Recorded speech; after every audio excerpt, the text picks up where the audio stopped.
विकास का वो द्वार खोलती है जो असीम संभावनाओं से भरा हुआ है। इस सेक्टर से न सिर्फ भारत में रोजगार के नए अवसर बनने वाले हैं, बल्कि टेक्नोलॉजिकल एडवांसमेंट्स के क्षेत्र में भी बड़ी प्रगति होने वाली है। आज दुनिया भर की सेमीकंडक्टर चिप के पीछे जो डिजाइन है और उस डिजाइन के पीछे का जो दिमाग है, वो दिमाग अधिकांश भारत के युवा का ही है।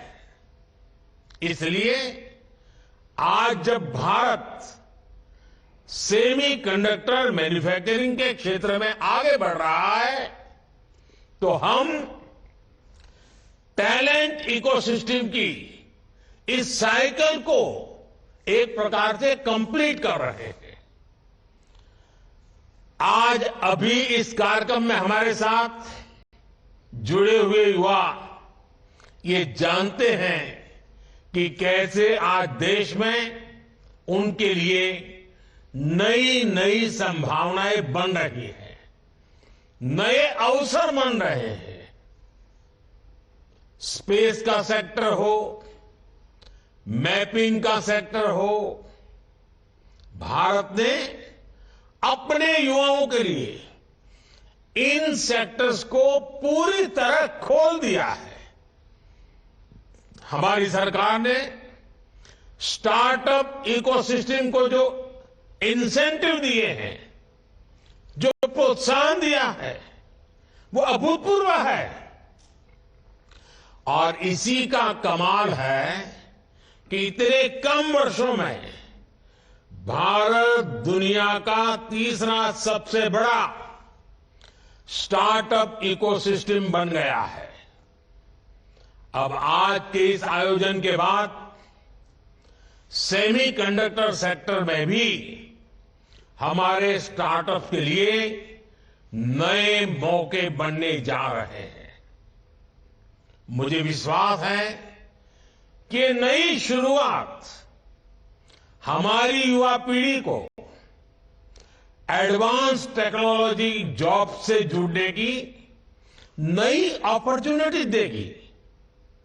साथियों, आपको याद होगा, लाल किले से मैंने कहा था, यही समय है, सही समय है। जब हम इस भावना के साथ नीतियां बनाते हैं, निर्णय लेते हैं, तो नतीजे भी मिलते हैं। भारत अब पुरानी सोच और पुरानी अप्रोच ये छोड़ चुका है, बहुत आगे निकल गया है। भारत अब तेज गति से निर्णय ले रहा है, नीतियां बना रहा है। हम पहले ही सेमीकंडक्टर मैन्युफैक्चरिंग में कई दशक खो चुके हैं, लेकिन अब हमें एक पल भी गंवाना नहीं है और अब ऐसा नहीं होगा। भारत ने सबसे पहले 60 के दशक में सेमीकंडक्टर मैन्युफैक्चरिंग का सपना देखा था, इस बारे में सोचा था, लेकिन इस सपने के बाद भी, इस सोच के बाद भी तब की सरकारें उन अवसरों का लाभ नहीं ले पाई। इसके सबसे बड़े कारण थे इच्छा शक्ति की कमी, अपने संकल्पों को सिद्धि में बदलने के लिए प्रयास की कमी और देश के लिए दूरगामी फैसले लेने की क्षमता की कमी। इस वजह से वर्षों तक भारत का सेमीकंडक्टर बनाने का सपना बस सपना ही रह गया। उन दशकों में जो लोग सरकार में रहे, वो भी सोचते थे कि अरे जल्दी क्या है, समय आएगा तब हो जाएगा। सरकारों को लगता था कि ये तो भविष्य की जरूरत है, इसका समाधान अभी क्यों करना। वो लोग देश की प्रायोरिटीज को भी बैलेंस नहीं कर पाए, देश के सामर्थ्य को भी समझ नहीं पाए। उन लोगों को लगा कि भारत तो गरीब देश है, भारत सेमीकंडक्टर मैन्युफैक्चरिंग जैसी हाईटेक चीज को कैसे मैनेज कर पाएगा। वो लोग भारत की गरीबी की आड़ में आधुनिक जरूरत के ऐसे हर इन्वेस्टमेंट को नजरअंदाज करते रहे। वो हजारों करोड़ के घोटाले कर लेते थे, लेकिन सेमीकंडक्टर मैन्युफैक्चरिंग पर हजारों करोड़ रुपए इन्वेस्ट नहीं कर पाए। ऐसी सोच के साथ किसी देश का विकास नहीं हो सकता। इसलिए हमारी सरकार फॉरवर्ड लुकिंग सोच और फ्यूचरिस्टिक अप्रोच के साथ काम कर रही है। आज हम सेमी कंडक्टर मैन्युफैक्चरिंग में उन एम्बिशंस के साथ बढ़ रहे हैं जो विकसित देशों के साथ कॉम्पीट कर सके। हमारे देश की सारी प्राथमिकताओं का भी ध्यान रखा है। एक तरफ हम गरीबों के पक्के घर बनवा रहे हैं, तो दूसरी तरफ भारत रिसर्च को बढ़ावा देने के लिए भी लाखों करोड़ रुपए खर्च कर रहा है।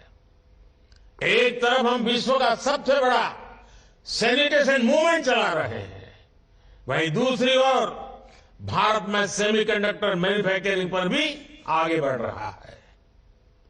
हम एक तरफ देश में तेजी से गरीबी कम कर रहे हैं और दूसरी तरफ भारत में आधुनिक इंफ्रास्ट्रक्चर का भी निर्माण कर रहे हैं, देश को आत्मनिर्भर भी बना रहे हैं। सिर्फ 2024 में ही अब तक 12 लाख करोड़ रुपए से ज्यादा की योजनाओं का शिलान्यास और लोकार्पण कर चुका है। कल ही हमने पोखरण में 21वीं सदी के भारत के आत्मनिर्भर डिफेंस सेक्टर की झांकी देखी। वो दिन पहले ही भारत ने 2 दिन पहले ही भारत ने अग्नि 5 के रूप में भारत को दुनिया के एक्सक्लूसिव क्लब में शामिल होते देखा। 2 दिन पहले ही देश की खेती में ड्रोन क्रांति की शुरुआत हुई। नमो ड्रोन दीदी योजना के तहत हजारों ड्रोन महिलाओं को सौंपे गए। गगनयान को लेकर भी भारत की तैयारी और तेजी आई है। हाल में ही देश ने को अपना पहला made in India fast breeder nuclear reactor मिला है। ये सारे प्रयास, ये सारे प्रोजेक्ट्स भारत को विकसित होने के लक्ष्य के और निकट ले जा रहे हैं, तेज गति से ले जा रहे हैं। और निश्चित तौर पर आज के इन 3 प्रोजेक्ट की भी इसमें बड़ी भूमिका होगी। और साथियों, आप जानते हैं आज चारों तरफ एआई की भी उतनी ही चर्चा है। भारत की टैलेंट आज एआई की दुनिया में उसका बहुत बड़ा दबदबा है। आपने देखा होगा पिछले 1-2 सप्ताह से मेरे जितने भी भाषण होते हैं, कुछ युवा नौजवान मेरे पास आए। उन्होंने कहा, साहब हम आपकी एक एक बात हर भाषा में गांव-गांव पहुंचाना चाहते हैं। उन्होंने एआई टूल का उपयोग किया और आज मेरा हर भाषण आप अपनी अपनी भाषा में कुछ ही समय के बाद सुनना शुरू कर दोगे। यानी किसी को तमिल सुनना है, किसी को पंजाबी सुनना है, किसी को बंगाली सुनना है, किसी को असमिया, उड़िया, जो भी सुनना है। ये एआई का कमाल ये मेरे देश के नौजवान कर रहे हैं और मैं तो ऐसी नौजवान टीम का आभारी हूं कि उन्होंने मेरे लिए इतना बढ़िया एआई के जनरेटेड मेरी स्पीचेस को, मेरे भाषणों को हिंदुस्तान की सभी भाषाओं में इंटरप्रिटेशन के साथ पहुंचाने का जो प्रयास किया है, मेरे लिए बड़ा आनंद का, खुशी का विषय बना है। और देखते ही देखते सभी लैंग्वेजेस में भी हमारी बात एआई के माध्यम से पहुंचेगी।